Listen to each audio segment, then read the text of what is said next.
বৃষ্টির বিকেল যেন এক অন্য জগতের দরজা খুলে দেয়। ভোরের প্রথম আলোয় যার শুভ্র চূড়া সোনালি আভায় ঝলমল করে ওঠে।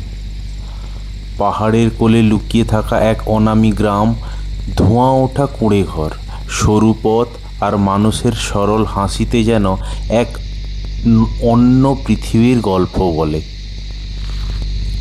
সেখানে সময় ধীরে ধীরে বয়ে যায়, আর প্রকৃতির প্রতিটি নিঃশ্বাসে মিশে থাকে শান্তি, সৌন্দর্য আর অজানা এক মায়ার স্পর্শ।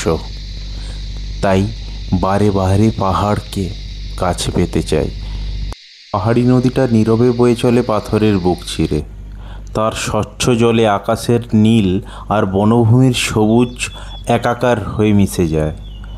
দূরে দিগন্তের শেষ প্রান্তে অনন্ত নীরবতার মতো দাঁড়িয়ে রয়েছে কাঞ্চনজঙ্ঘা।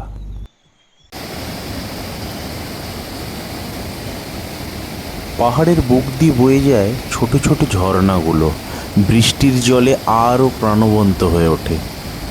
ঠান্ডা হাওয়া মুখে লাগলে মনে হয় সমস্ত ক্লান্তি যেন ধুয়ে মুছে যাচ্ছে। দূর থেকে মনে হয় পাহাড়গুলো যেন ধ্যানমগ্ন, নীরব, স্থির, অথচ গভীর অনুভূতিতে ভরা। এই সময়টা মানুষকেও একটু থামতে শেখায়। ব্যস্ত জীবনের ভিড় থেকে দূরে এক কাপ চা হাতে বসে থাকলে মনে হয় সব চিন্তা যেন বৃষ্টির জলের সঙ্গে গলে যাচ্ছে। পাহাড়ের নীরবতা আর বৃষ্টির সুর মিলে মনে এক অদ্ভুত প্রশান্তি এনে দেয়। পাহাড়ের গায়ে বৃষ্টির ফোঁটা পড়ে তৈরি হয় এক অপূর্ব সুর। কুয়াশা ধীরে ধীরে নামতে থাকে, সব কিছু ঢেকে দেয় এক রহস্যময় আবরণে। এই মুহূর্তে জীবনের সব জটিলতা, অশান্তি, বিরক্ত খুব ছোট মনে হয়।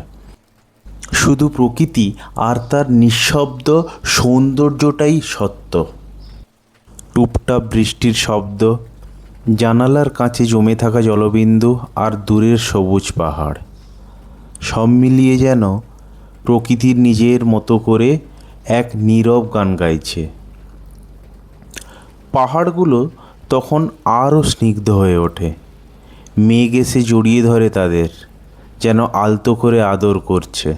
বৃষ্টির বিকেলে আর শান্ত পাহাড়, এই দুইয়ের মিলনে তৈরি হয় এক গভীর প্রশান্তি, যেখানে মন খুঁজে পায় নিজেকে আর হৃদয় ভরে ওঠে এক অজানা ভালো লাগায়। তাই বারে বারে পাহাড়কে কাছে পেতে চাই, তাই বারে বারে পাহাড়ে ফিরে যেতে চাই।